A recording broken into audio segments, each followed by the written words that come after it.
praticamente agora de manhã, tinha pensado trazer uma dinâmica, mudei tudo. Vamos ver se a gente consegue falar um pouco sobre esse livro.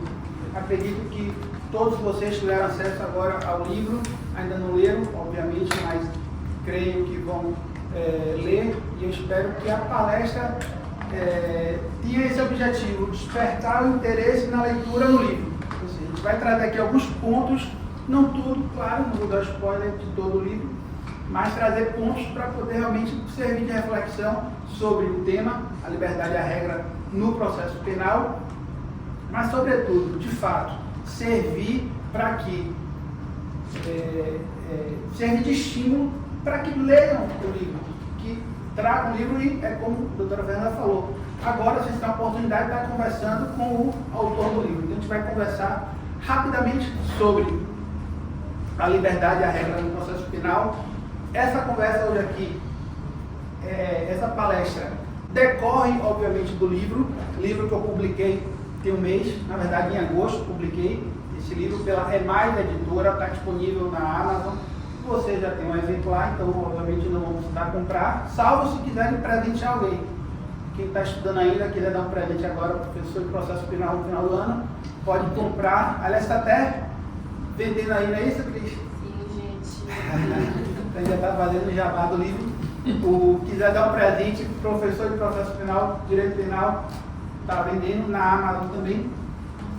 Só que esse livro é fruto de um trabalho de pesquisa de 4 anos. Em janeiro de 2020, eu entrei no mestrado em criminologia lá em Montevidéu e foram 4 anos estudando e pesquisando o tema. A liberdade é a regra no processo penal. E aí tem uma curiosidade que eu já falo logo no início. O título, A Liberdade é a Regra, foi a última coisa que eu acabei trazendo para a tese. Eu escrevi toda a tese, tinha um título que era o definitivo, embora eu não estava satisfeito, que era a imprevisão, imprecisão e impropriedade da prisão preventiva. Eu estava altamente insatisfeito com aquele título. Eu achava que o trabalho estava bom, mas o título não estava bom. E aí comecei a, incomodado, pesquisar um novo título. E aí eu fui no caderno, e aí, talvez não saiba, mas no mestrado a gente tem aula, e tem quadro, e o professor escreve, e eu, aluno, anoto. Então eu tenho um caderno das aulas do mestrado. E na minha primeira aula no mestrado, em Montevidéu, em janeiro de 2020, uma professora minha, professora Blanca Arriero, escreveu um quadro bem grande, La Libertad es la Regla. E aí, incomodado com o título, que para mim era um título bom, mas não abrangia todo o conteúdo do trabalho, achava incompleto, foi o que eu fiz. Ao ler no caderno, eu falei, pronto, desde o primeiro dia de aula eu já tinha o título e não tinha visto. E aí só foi o tempo de trocar, adaptar o título do trabalho, encaminhar para a banca e aí apresentar, defender. A banca gostou muito do trabalho, além de ter dado nota máxima, lá no Uruguai nota máxima não é 10, é 12, sugeriu a publicação e o livro hoje já é uma realidade, está disponível e vocês hoje estão com um exemplar. Então, a ideia hoje é a gente conversar um pouco sobre o conteúdo do livro. Vou trazer alguns aspectos, a gente vai conversar aqui. E a professora Blanca Arriero, nessa aula que ela me trouxe, escrevendo no quadro, La Libertad é la Regla, ela trouxe num contexto de que ela é juíza lá em Montevidéu. E 8 meses antes, ela tinha deferido uma ordem de habeas corpus, isso daí está no livro, logo na apresentação. Ela deferiu uma ordem de habeas corpus para determinar que os presos no complexo penitenciário lá no Uruguai fossem realocados. Ela considerou indigna a prisão lá, o complexo penitenciário, porque não tinha estrutura mínima para acomodar um ser humano. Prisão com infestação de ratos, baratas e outros insetos, sem colchão, sem luz, sem alimentação adequada, e ela, aplicando o princípio da dignidade da pessoa humana, resolveu determinar que o Estado uruguaio realocasse esses presos. Então foi nesse contexto que ela estava explicando a gente que ela colocou no quadro A Liberdade é a Regra, que virou tema da minha tese, título do meu livro e agora da palestra da gente.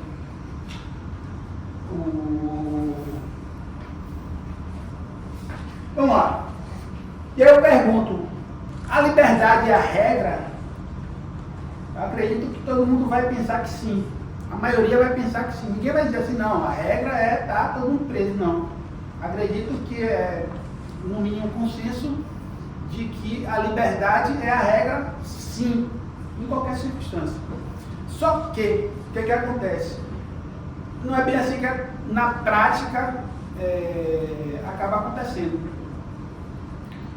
Temos recente uma decisão do STF, recente, digo, de 12 de setembro de 2024, ou seja, um mês e 4 dias atrás. O STF decidiu em um recurso extraordinário com tema em repercussão geral, ou seja, influencia todo o ordenamento jurídico, todos os juízes, de que quem é condenado na vara do júri, no processo que tramite de competência de crime doloso contra a vida, deve ser imediatamente, automaticamente preso, independente da pena em que é condenado. O que eu, particularmente, entendo se tratar de uma clara violação ao princípio da presunção de inocência, quando determina a prisão de alguém que ainda existe, que ainda não existe uma sentença penal condenatória transitada julgada. A dinâmica do júri é a seguinte: os 7 jurados votam, condenam ou absolvem. Na mesma hora, caso de condenação ou absolvição, o juiz profere a sentença. E, no caso de condenação, o juiz só vai trazer a quantidade de pena, aplicando a dosimetria. Naquele instante, o advogado, no caso de condenação, o advogado já, oralmente, encostando em ata, já sai recorrendo, apelando daquela decisão. De modo que, mesmo com a apelação, que ainda não foi julgada, o réu já sai preso, sob o argumento de que, para poder a família da vítima não se sentir desmoralizada, porque uma pessoa foi condenada e está saindo sem estar preso. O que é um argumento válido quando se observa, obviamente, o lado da vítima, isso é importante. Mas a gente está num Estado democrático de direito que determina pelo menos 2 princípios básicos, que são presunção de inocência e dignidade da pessoa humana.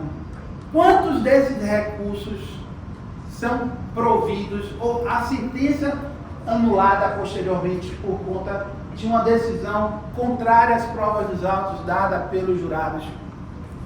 Então, senhores, a ideia é a seguinte: a gente está trazendo o tema que a liberdade é a regra, porque, embora a gente tenha um ordenamento todo embasado, fundamentado no Estado Democrático de Direito, princípios e garantias fundamentais que garantem ao réu e todas as pessoas poderem responder o processo de maneira legítima, justa, na prática, o que está acontecendo são instituições extremamente importantes, como o próprio STF, que tem trazido decisões autoritárias, ou pelo menos com viés autoritário. E toda vez que um órgão desse se aproxima do autoritarismo, se afasta da democracia, se afasta de princípios democráticos.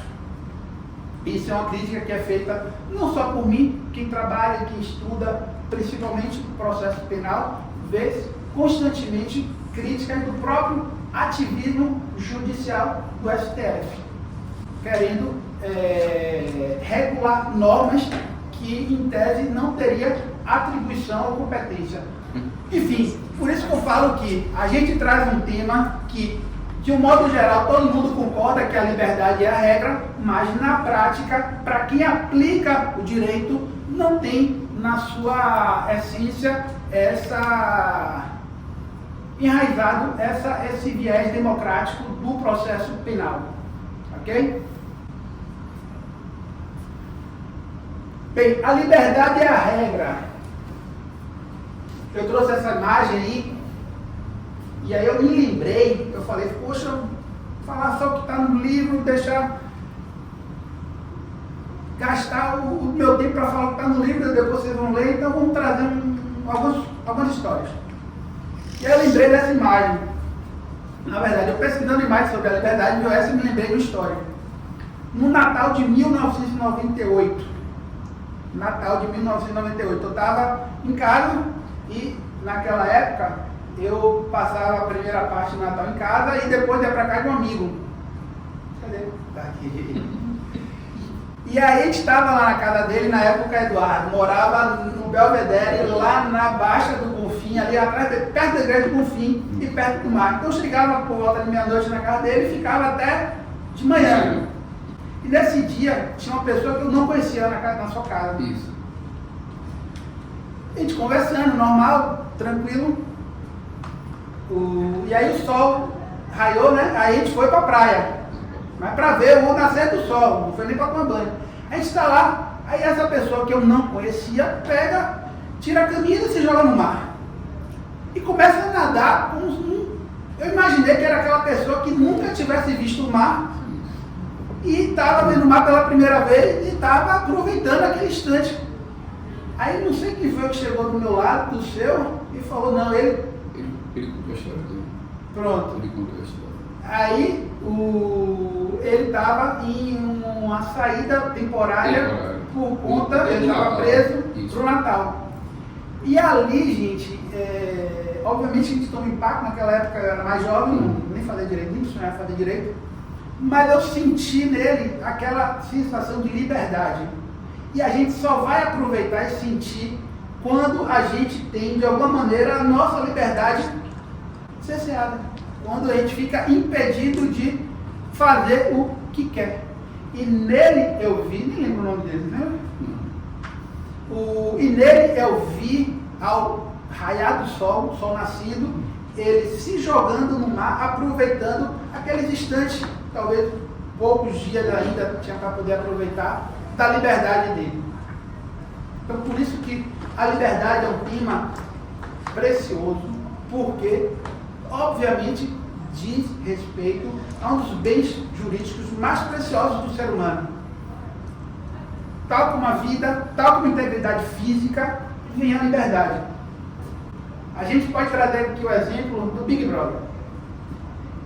Ali, obviamente que não é uma prisão, mas as pessoas estão tolhidas de se locomoverem, certo? Entram ali assinando um contrato, ganhando dinheiro, ganhando fama, prestígio, sabem que vai ter repercussão, mas é comum pessoas saírem de lá e não suportarem aquela liberdade tolhida, liberdade de estabelecer contato com parentes, é o que acontece no presídio, liberdade de ter acesso às redes sociais, liberdade de ir, vir e ficar onde quiser, entendeu? Então, a liberdade é um tema realmente muito caro e a gente tem que ter cuidado. E a gente, às vezes, só se preocupa quando a liberdade que está em jogo é a própria ou de algum parente nosso, algum amigo nosso. Mas enquanto o que está sendo prejudicado é o outro, a gente não tem essa real noção da liberdade, certo? Bem, para poder fazer aquela coisa de palestra, tal, o pessoal às vezes gosta, um conceito bem didático aí de liberdade. A liberdade consiste no estado de não estar sob o controle de outro indivíduo, de não sofrer restrições ou imposições físicas e ou psicológicas. Significa a faculdade ou poder que a pessoa tem de adotar a conduta que bem entender, sem que deva obediência a nada nem a ninguém.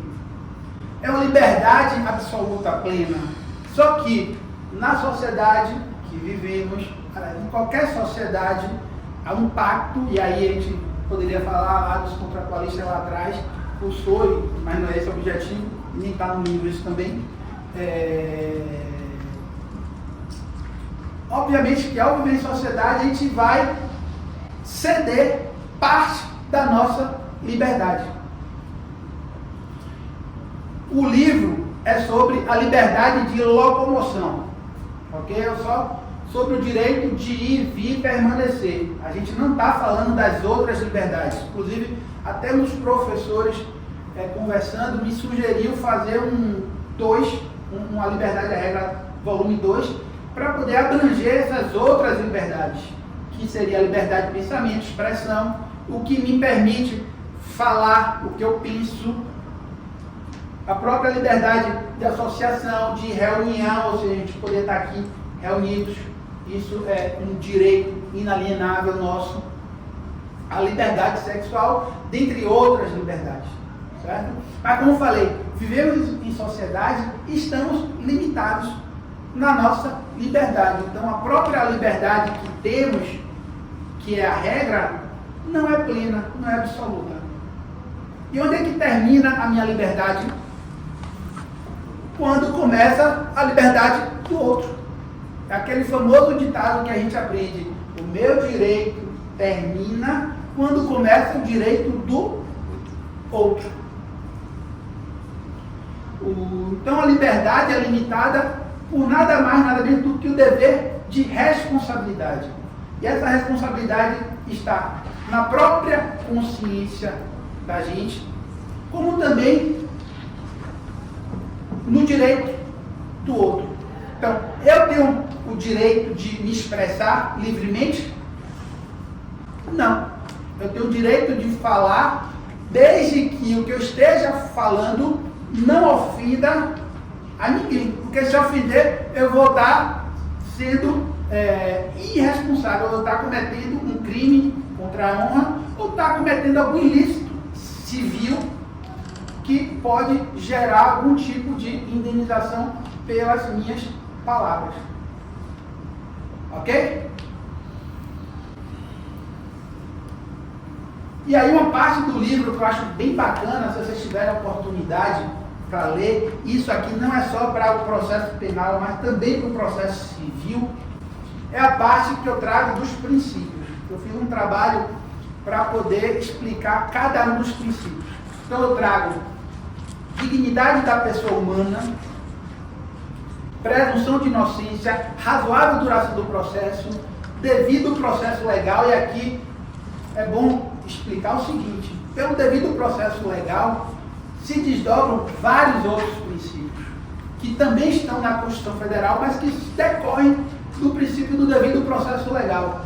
O princípio do juiz natural é um deles, o que faz com que tenhamos, para que esse processo seja um processo legítimo, a gente precisa que o juiz seja imparcial. Então tem o princípio do juiz natural, o princípio do duplo grau de jurisdição, que é o que autoriza a parte insatisfeita e inconformada com a decisão de um juiz poder recorrer, poder apelar. Então, o duplo grau de jurisdição, o princípio da ampla defesa. E aqui, senhores, senhoras, é importante ter o seguinte: muita gente acaba confundindo e tratando ampla defesa e contraditório como um único princípio. Não são. São princípios que, embora estejam juntos na norma, lá no artigo 5º, estão no mesmo inciso, embora tenham uma correlação bem íntima, talvez eu poderia até dizer que são irmãos gêmeos, mas que não são, na sua essência, a mesma coisa.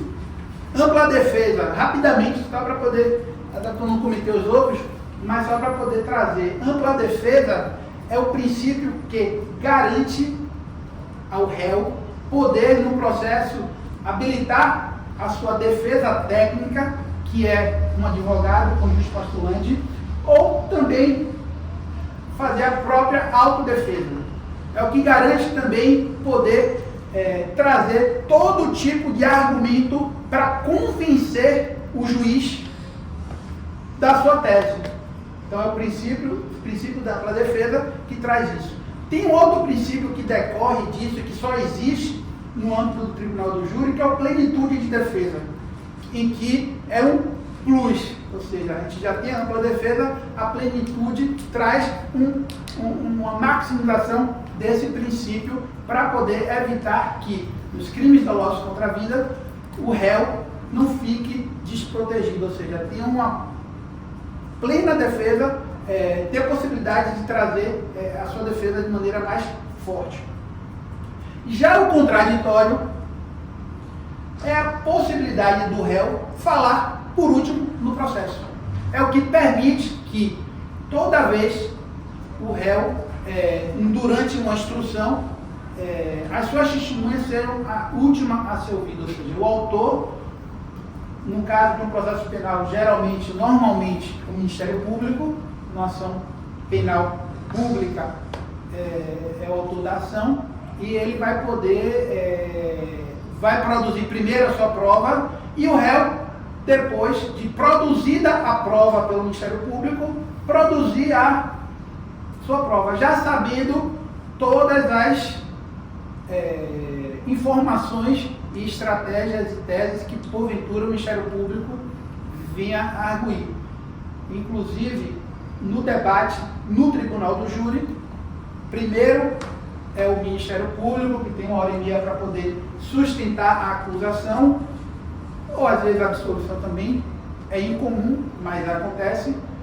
E depois que o Ministério Público fala durante 1h30, em que já mostra todas as suas estratégias e teses para condenar o réu, vem o advogado de defesa ou o defensor público para poder falar por último. Então, esse é a essência do princípio do contraditório.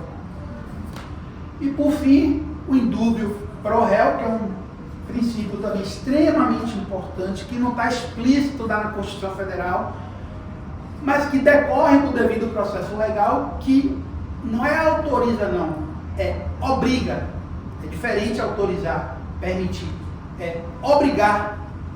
Determina que o juiz, no caso de qualquer traço de incerteza, absolva o réu.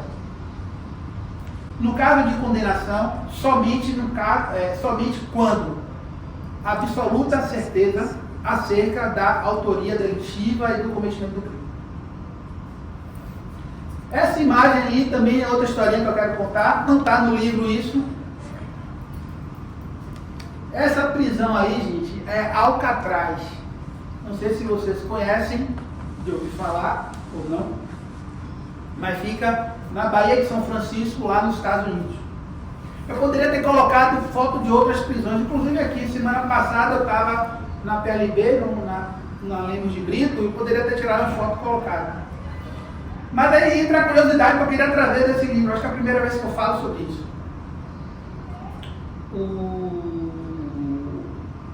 Quando eu estava preparando o livro, entrei em contato com a editora me mandou para poder fazer a capa, organizar a diagramação do livro. Aí eu peguei e eu já tinha publicado um livro antes. Esse aqui é o segundo livro que vocês têm. No primeiro livro, o título é A Prisão Provisória Indevida e a Responsabilidade Civil do Estado. Aí foi o que eu fiz. Como eu estou falando da prisão provisória, eu vou colocar uma capa com imagem que desperte a liberdade. Então eu vou fazer esse contraponto, né? O título A Prisão, botar uma imagem da liberdade. Aí eu fiz uma imagem, vocês vão ver daqui a pouco. E aí nesse livro eu falei, poxa, mas esse livro eu estou falando, o título é a liberdade. Então eu tenho que trazer uma imagem que reflita a prisão. Em janeiro de 2020, por isso que entra a curiosidade, por isso que entra o Alcatraz. Em janeiro de 2020 eu comecei o mestrado, voltei para Salvador e viajei com a família para São Francisco. E tive a oportunidade de visitar o presídio, hoje é só local de visitação, e também um centro cultural. E tirei uma foto que foi da cela de Al Capone. E aí eu falei, poxa, chegou a oportunidade de eu usar uma foto de um lugar que é histórico, de uma prisão que é histórica, para poder, que teve um preso célebre na década de 30 do século passado, e trazer para a capa do livro. Então, Aqui são os dois livros. O primeiro de 2012, disponível também na Amazon, que eu falo da prisão. Essa foto aqui é uma foto autoral, ou seja, em alguma desses passeios pela Baía de Todos os Santos, eu tirei essa foto no pôr do sol. E aí botei na capa do primeiro livro e achava que o segundo livro também tinha que ser uma foto minha. E aí eu peguei e trouxe essa imagem da cela de Al Capone e trouxe para a capa do livro. E na contracapa tem os pássaros voando, que eu falei, não, mas daqui é só prisão, então tem que botar alguma coisa que represente a liberdade. E o que é que representa a liberdade? O que também representa a liberdade são pássaros voando. Vamos lá. Falamos um pouco da liberdade. Vamos falar agora um pouco da prisão, que é o estado reverso da liberdade. É como se fosse uma moeda, a mesma moeda e cada um de um lado. De um lado a liberdade e do outro lado a prisão. A prisão, para que compreendam, e no livro eu faço um estudo, na verdade eu aprofundo o estudo, porque eu comecei a falar da prisão no primeiro livro, lá em 2012, e agora nesse segundo eu aprofundo um pouco mais. Mas a prisão, como a gente conhece hoje, certo? Só tem 200 anos. Antes, a prisão era só o lugar de guarda das pessoas que iriam cumprir uma pena. A pena não era de prisão, a pena normalmente era de morte, de açoitamento, eram penas cruéis. Aí com a Revolução Francesa vem esse ideal, inclusive trazido até por Beccaria, um dos autores que escreve sobre isso, de que a prisão era um lugar humanizado para se cumprir uma pena. Então, a prisão deixa de ser esse lugar que era um lugar temporário para poder preservar o sujeito para que ele possa cumprir efetivamente a pena e passa a ser o lugar onde vai cumprir uma pena. E aí o conceito de prisão é o apoderamento estatal do tempo. Estatal por quê? Quem tem hoje a legitimidade de exercer o jus puniendi é o Estado. Então o Estado é que faz o processo e executa a sentença. Então é o apoderamento estatal do tempo do indivíduo com o cerceamento do direito de locomoção da pessoa em virtude de uma decisão judicial. E aí eu trago embaixo prisão-pena e prisão provisória. A prisão-pena, só para que deixe claro, é aquela prisão decorrente de uma sentença penal condenatória que impõe uma pena num regime fechado ou semiaberto, enfim, que impõe uma pena e que essa decisão já transitou em julgado. A gente está falando da pessoa condenada. E não é sobre essa pessoa que a gente está conversando aqui. Não é sobre essa pessoa que eu falo no livro. O livro eu trago a pessoa que ainda não foi condenada. E quem não é condenado é inocente, até que uma sentença o diga culpado.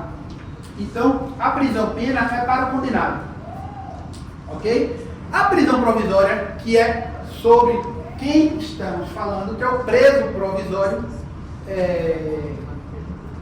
é aquela prisão decretada no decorrer do processo, seja na fase de investigação, inquérito policial, ou seja na fase da própria instrução processual, através de uma prisão temporária ou uma prisão preventiva.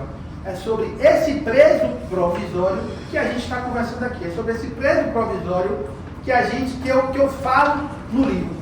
Ok? Isso eu falo por quê? Porque muitas vezes algumas pessoas me questionam, mas ele cometeu o crime e tem que pagar por isso. Sim, concordo. Mas não é sobre quem cometeu o crime que a gente está conversando. A gente está conversando sobre aquele que está sendo acusado de ter cometido um crime. Mas daí vem a situação da prisão em flagrante.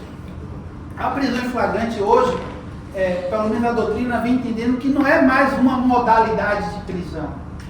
É só um ato administrativo de uma autoridade policial, um delegado de polícia, que em caso de uma situação de flagrante, deve encaminhar no prazo de 24 horas para que o juiz, a autoridade judiciária, numa audiência de custódia, possa analisar se aquela prisão é ilegal, e aí é caso de relaxamento de prisão, se aquela prisão, embora legal, mas que não tinha os requisitos para uma prisão preventiva, o que é o caso de conceder a liberdade provisória, ou ainda o caso de converter a prisão em flagrante numa prisão preventiva. Então, mantenham aí a prisão em flagrante de delito e traga essa observação, falando da audiência de custódia, que o doutor Júlio depois vai trazer alguns elementos, e aí eu sei que vai falar. Professor, diga. Posso fazer uma pergunta? Bem Pode, breve? pode. É o tipo da coisa, eu quero pegar esse gancho da prisão de flagrante de delito. Luiz Fux, na época, ele suspendeu a eficácia do artigo 310, parágrafo 4º do Código de Processo Penal, o que é totalmente antagônico com o que diz a resolução 213/2015 do CNJ. Por que isso não ocorrer? Geralmente, na maioria das vezes, nos meus casos, o doente não é apresentado em 24 horas na prisão em flagrante e nunca o juiz relaxa, principalmente quando é juiz plantonista. O que o senhor acha sobre isso? Vamos lá, é uma crítica que eu faço ao Poder Judiciário, infelizmente acontece na nossa batalha diária, a gente se depara, eu acho errado. A audiência de custódia, inclusive, é algo relativamente novo. Quando eu comecei a advogar não existia, era cliente preso, aliás, o júri que eu vou fazer foi exatamente isso. O cliente foi preso, eu fui preso na delegacia e ele ficou 9 meses preso, certo? Sem ter nenhuma possibilidade de chegar até o juiz para poder falar sua versão, nada. Veio o CNJ e pegando, é porque eu não falei isso, está no livro, eu não falei, mas a audiência de custódia não tem uma previsão normativa local, é uma previsão que vem de instrumentos internacionais de proteção aos direitos humanos. E como entra no nosso ordenamento no patamar constitucional, o CNJ veio e normatizou, criando a audiência de custódia. Só que o não cumprimento do prazo de 24 horas não enseja na cabeça dos juízes essa ilegalidade a ponto de relaxar uma prisão. Embora eu já vi na prática, teve um pouco mais de tempo, o juiz relaxar a prisão por conta da demora do delegado encaminhar o auto. Enfim, não sei se respondi. Respondeu sim. Vamos lá. Para falar de prisão, a gente tem necessariamente de falar que o sistema penal é seletivo e estigmatizante. Sistema penal. Acredito que todos vocês saibam quais são os órgãos que compõem o sistema penal, não é isso? Poder legislativo, poder executivo, quando edita e sanciona uma lei de natureza penal, é o órgão que compõe o sistema penal. Poder judiciário, quando julga um caso com aplicação de uma lei penal, é também um órgão do sistema penal.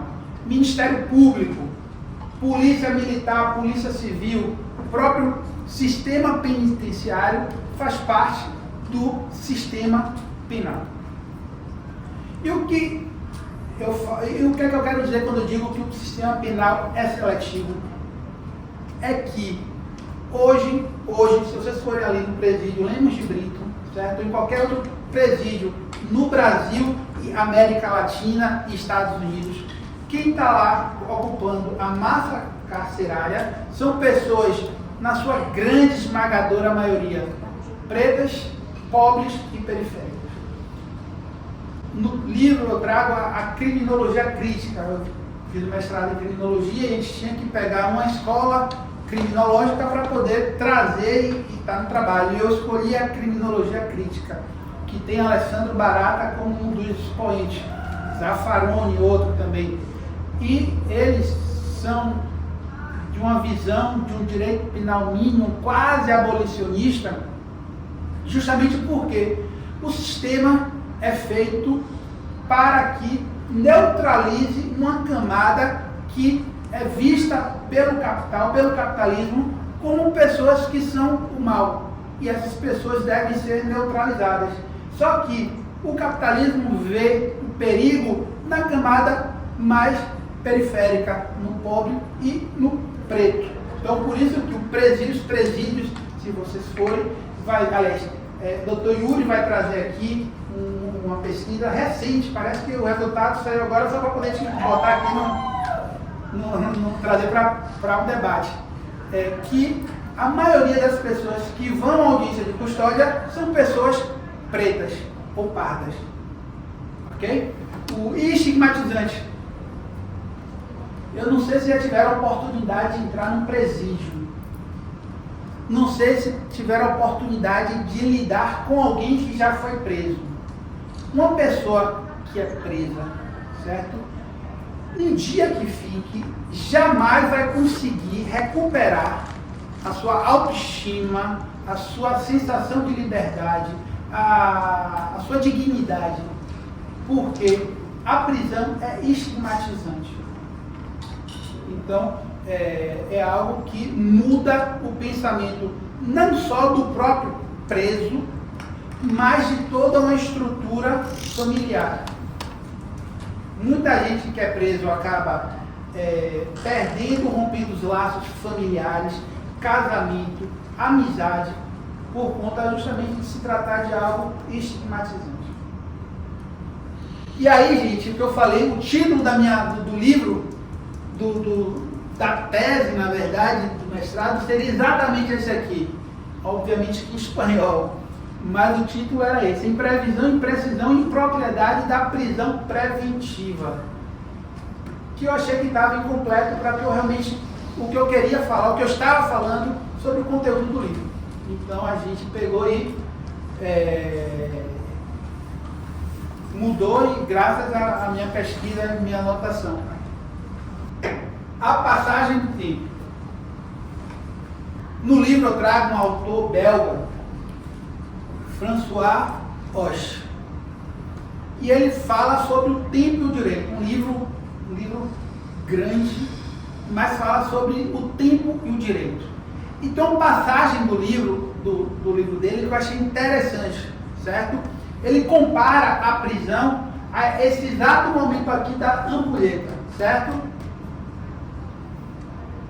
Ele fala que a prisão é, antes, algo que já foi, e o futuro, ou seja, o depois da prisão, algo que ainda não é. Ou seja, quem está lá dentro da prisão hoje, certo? Está cristalizado nesse exato momento aqui da ampulheta. Ele tem uma memória do passado e uma expectativa de um futuro que ele não sabe se vai ter. E isso, para qualquer ser humano, é, no mínimo, algo trágico. Você não tem uma perspectiva. E aí, no livro, eu trago essa questão do tempo para poder demonstrar que a prisão preventiva, aqui ou em qualquer lugar do mundo, não tem contornos democráticos. E aí eu trago a física para poder justificar, para poder fundamentar o meu posicionamento. Beccaria, aliás, eu aconselho, se quiser, pronto, quem está anotando aí quiser pegar essa dica, ler a obra, ou pelo menos o livro dos Delitos e das Penas de Beccaria. Outro também, Carnelucci, As Misérias do Processo Penal. É outra dica que eu dou de leitura, certo? Quem quer trabalhar com processo penal tem que conhecer, no mínimo, essas duas obras. Beccaria tem uma passagem no livro dele também, seguinte: o tempo do processo penal. O processo penal em si já é uma pena. Você pode não ser preso, mas responder uma ação penal já causa em si uma grande angústia, uma grande dor, um grande sofrimento, certo? Aliás, eu vejo constantemente eu sou advogado criminal já há alguns anos, pelo menos 2 décadas, e sei a ansiedade, a angústia de uma pessoa a responder uma ação penal. Não só a pessoa, a família. Então, o processo penal em si já é um grande mal. E Beccaria, em 1700, na época da Revolução Francesa, e ele foi uma das pessoas que ajudou a criar aquele mecanismo da prisão, ele já dizia isso, o processo penal em si. Quanto mais demorado, você está prolongando no tempo essa angústia, essa dor, esse sofrimento. E aí Isaac Newton, trouxe uma das primeiras teorias da física, que é a de que o tempo é absoluto, o tempo é universal, o tempo é contínuo. De modo que, aqui no Brasil, 60 minutos equivale a 1 hora. Lá no Canadá, 60 minutos também vai equivaler a 1 hora. E em qualquer lugar do mundo. Ou seja, o tempo é como uma seta que segue uma única direção e não para. E essa teoria é extremamente importante, que serviu para Einstein, anos depois, trazer a teoria da relatividade, mas Einstein vem e traz a teoria da relatividade e traz que o tempo não é absoluto. O tempo é relativo. O tempo para você fazer análise do tempo, você tem que ter a noção dos referenciais. Então, 1 hora para mim é um impacto. 1 hora para vocês já é outro impacto. Por exemplo, eu estou aqui falando há 30 minutos. Estou em pé, às vezes a garganta seca, mas está tranquilo. Para vocês, esses 30 minutos aqui, talvez para uns seja uma eternidade, para outros seja rápido demais. Você pensa, pô, já passou 30 minutos. Para outro, meu Deus. Então, o tempo, a gestão do tempo, para cada referencial, e em relação a que cada um de vocês tem um referencial, é diferente. E aí, o que é que eu faço? Eu vou para o processo penal e digo exatamente isso. O processo penal tem diversos atores que estão ali naquela estrutura do processo. Temos o juiz, o órgão acusador, o Ministério Público ou querelante, às vezes, é raro, mas acontece, o réu, o advogado do réu, os servidores do Poder Judiciário, são pessoas que estão diretamente ligadas e responsáveis pelo trâmite do processo. Sem essas pessoas, e eu incluo aqui os servidores, poderia incluir também os estagiários do juiz, né, do Ministério Público, dos advogados. Mas sem essas pessoas o processo não anda. Agora, tem outras pessoas que são diretamente envolvidas com o processo, mas que não se relacionam diretamente com ele. Ou seja, são impactadas com o processo, mas não tem nenhum tipo de relação. A sua existência ou não influencia no trâmite, na marcha do processo. Essas pessoas são a vítima, no caso de processos em que tem um vítima, os familiares do acusado, os familiares da vítima, a sociedade, a mídia, influenciadores digitais. São pessoas que estão ali só para poder pegar informações, para poder propagar, mas que não estão diretamente relacionadas com o processo. E aí, se a gente parar para analisar o processo penal, quando tem um réu preso, a gestão do tempo é totalmente diferente. Outro dia eu fui conversar com o juiz, o cliente estava preso, e o juiz falou, doutor, eu não posso hoje analisar, mas amanhã eu analiso. Rapaz, para o juiz ele falar isso, amanhã eu analiso, não tem absolutamente nenhum impacto na vida dele. Nenhum. E se ele não analisar amanhã, analisar um mês depois, não vai mudar nada. Mas para ele, para o réu que está preso, para os familiares do réu, para o advogado de defesa, essas 24 horas que o juiz disse que ia poder analisar, parece uma eternidade. E é uma eternidade. E é isso que eu falo, o processo penal precisa, como a física, se atualizar. Precisa entender que tem diversos atores o processo e que o impacto da gestão do tempo é totalmente diferente. A gente não podemos deixar o processo penal parado como ainda Newton previa que o tempo era único, era absoluto, era contínuo. Está na hora da gente evoluir. Tem medidas que trazem isso, essa evolução? Tem. Não estou dizendo, não quero dizer que a nossa legislação não permite uma primazia ou uma prioridade na tramitação do processo com réu preso. Tem. Se você for no tribunal, você vai ver que a pauta lá de julgamento, a prioridade é para quem está preso. Tinha um outro julgamento no júri também que foi cancelado porque a juíza precisou colocar um julgamento que tinha um réu preso. São medidas extremamente importantes. Para quem está preso, é extremamente importante. Mas que eu acho que ainda falta muito para poder chegar ao que realmente é o objetivo. E basicamente o que falta é uma mudança de consciência. Eu acredito que muitos juízes, desembargadores, promotores ainda têm um viés autoritário. Por quê? Porque aprenderam, estudaram ainda na Constituição, numa legislação e numa mentalidade ainda autoritária. Só que a gente já vive, pelo menos desde 1988, um regime democrático e que não permite que a presunção de inocência, a dignidade da pessoa humana seja deixada de segundo plano. Então, réu preso, o juiz deveria ter a consciência de dizer, doutor, ele está preso, então deixa eu fazer o seguinte, eu não vou deixar para amanhã não, eu vou fazer agora. E vou analisar agora. Se for o caso de soltar, ele vai ser solto hoje. Mas na prática, não é isso que acontece. E por isso que eu acho necessário, indispensável, aliás, tive a oportunidade de conversar sobre esse livro com alguns juízes e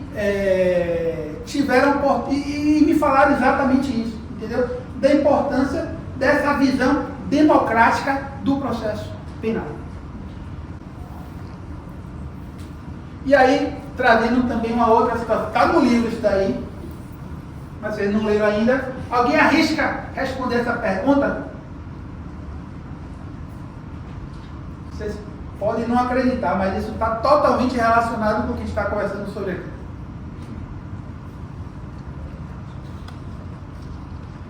Vamos lá. Por que o futebol é uma paixão nacional?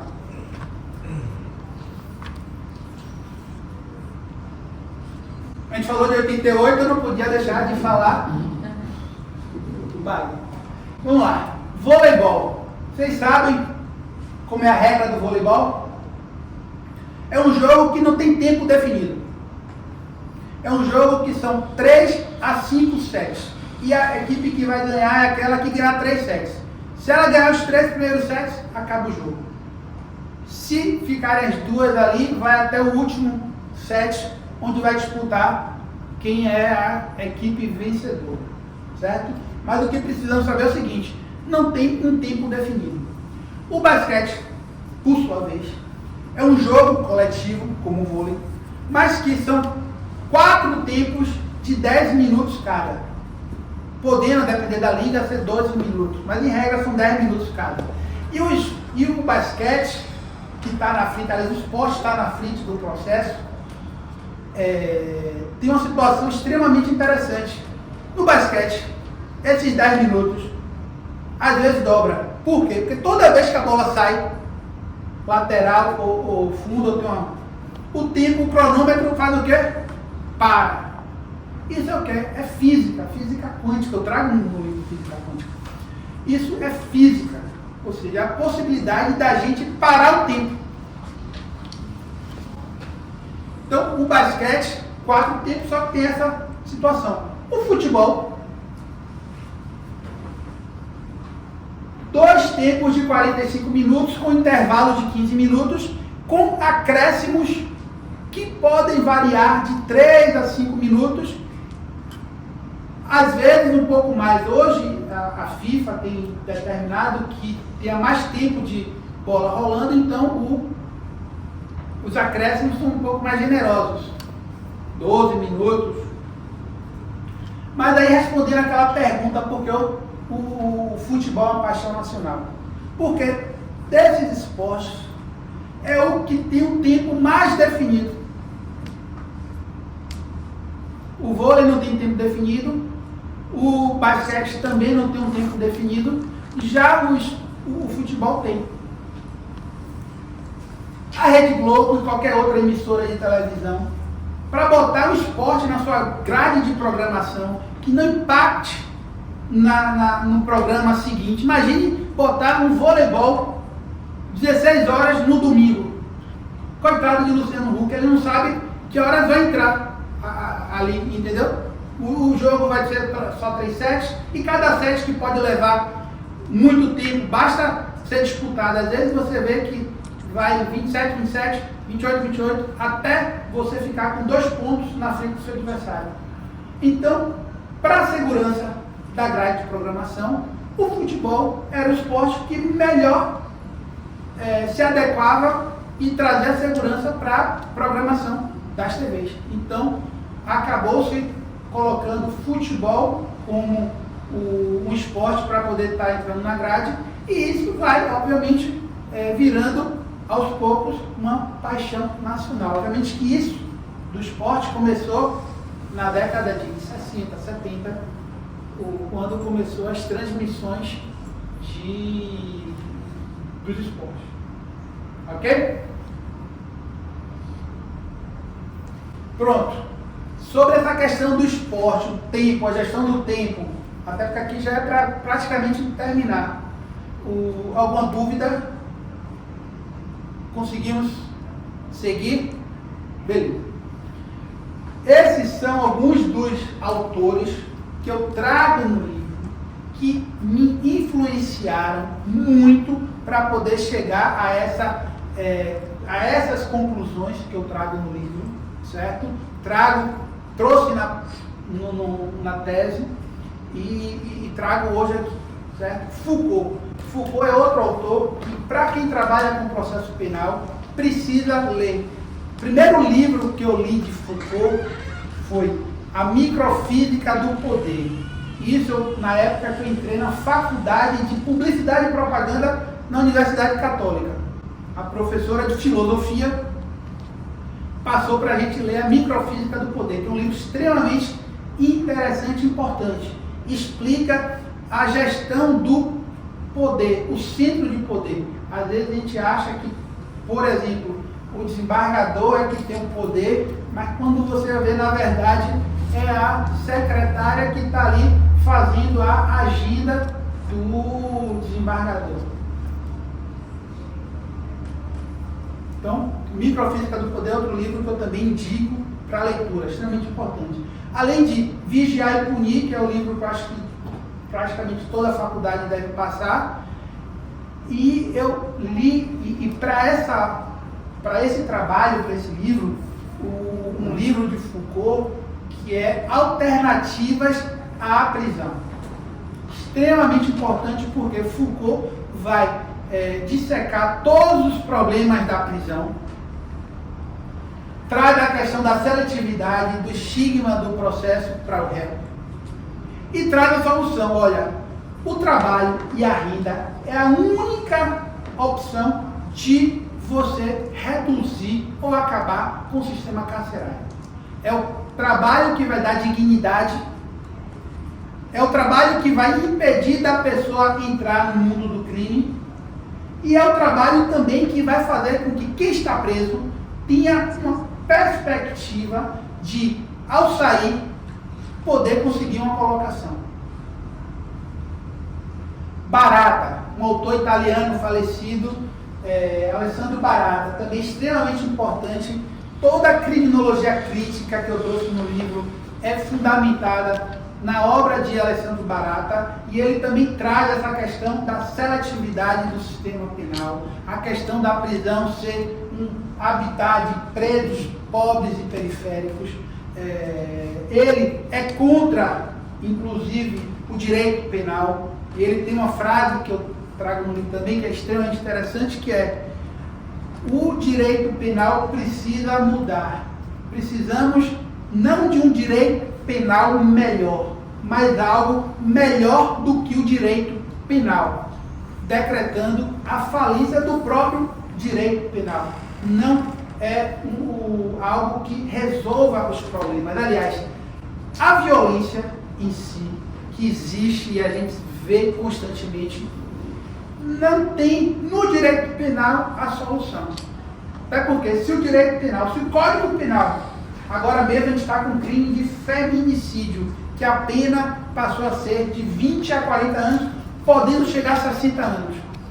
Mas não é no direito penal, não é uma pena severa, uma pena alta, que vai acabar com a violência do homem praticada contra a mulher em situação de violência doméstica.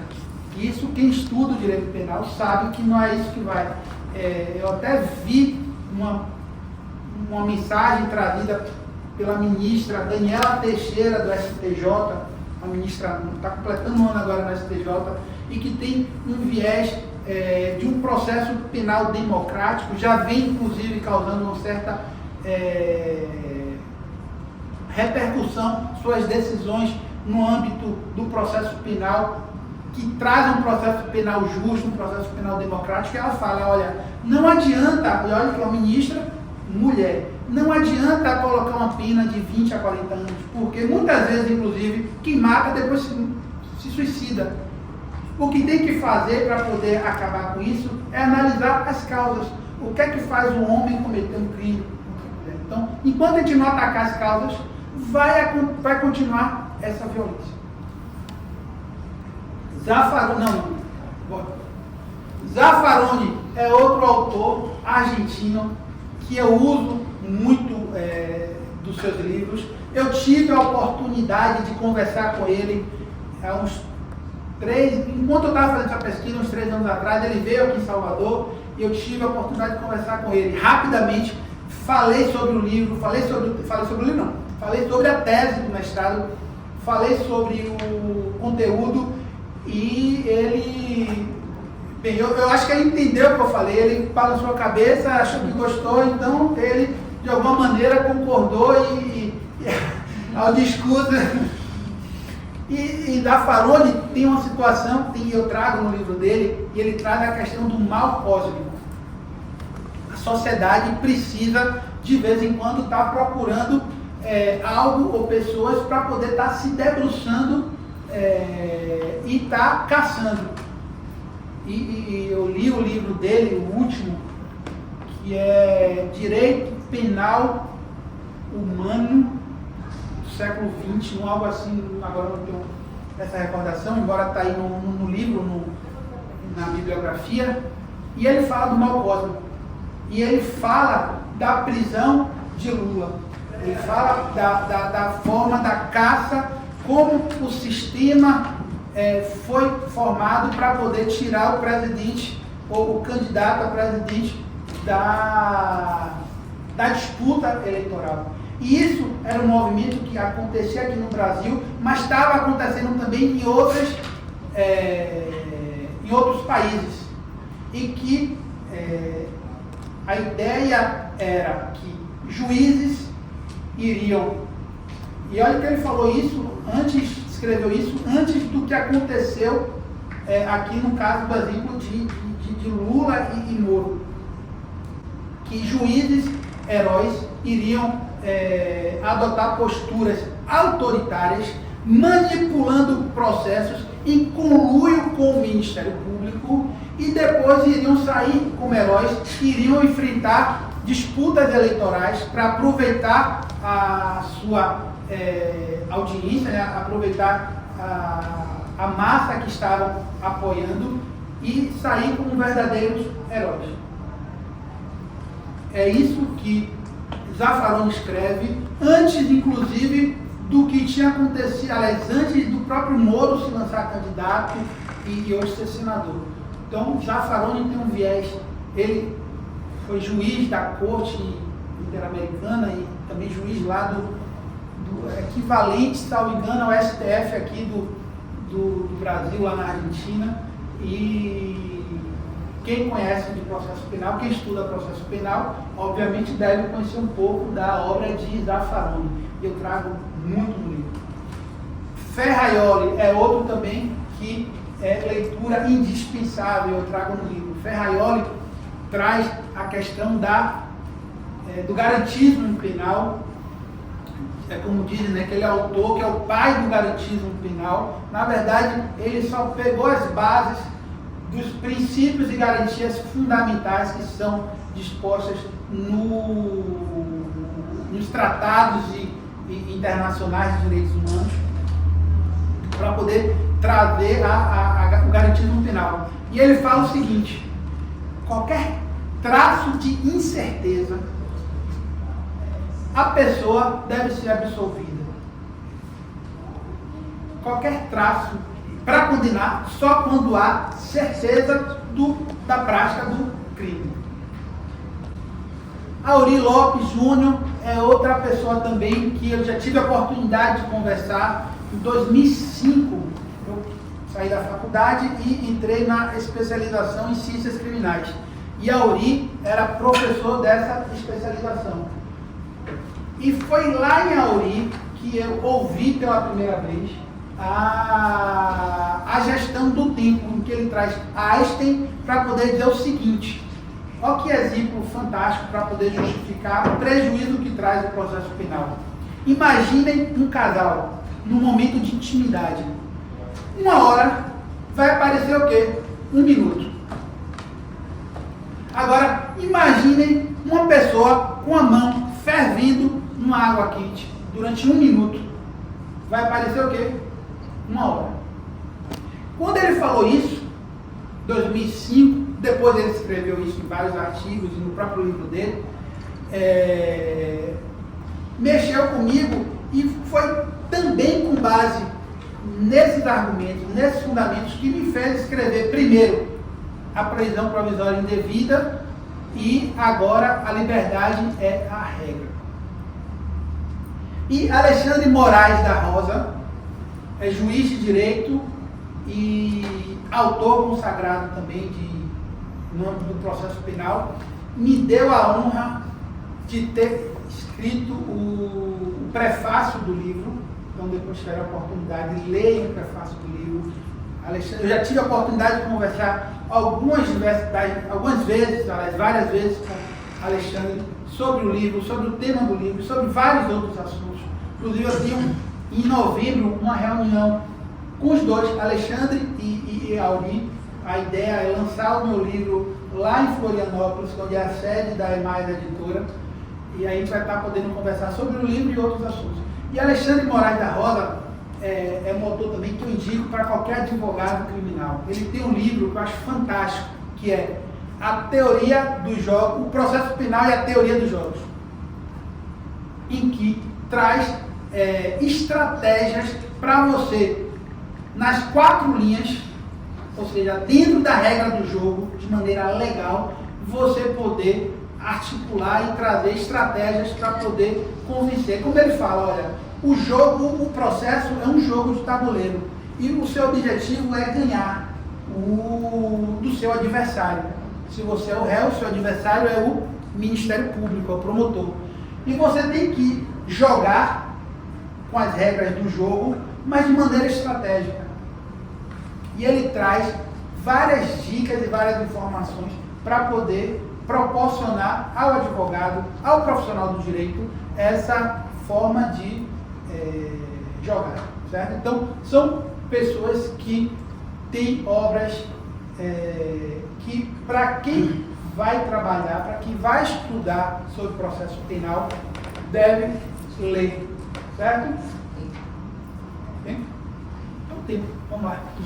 Já está acabando, na verdade praticamente já acabou, só para poder realmente finalizar e deixar bem claro, certo? Já está no livro, mas para poder concluir.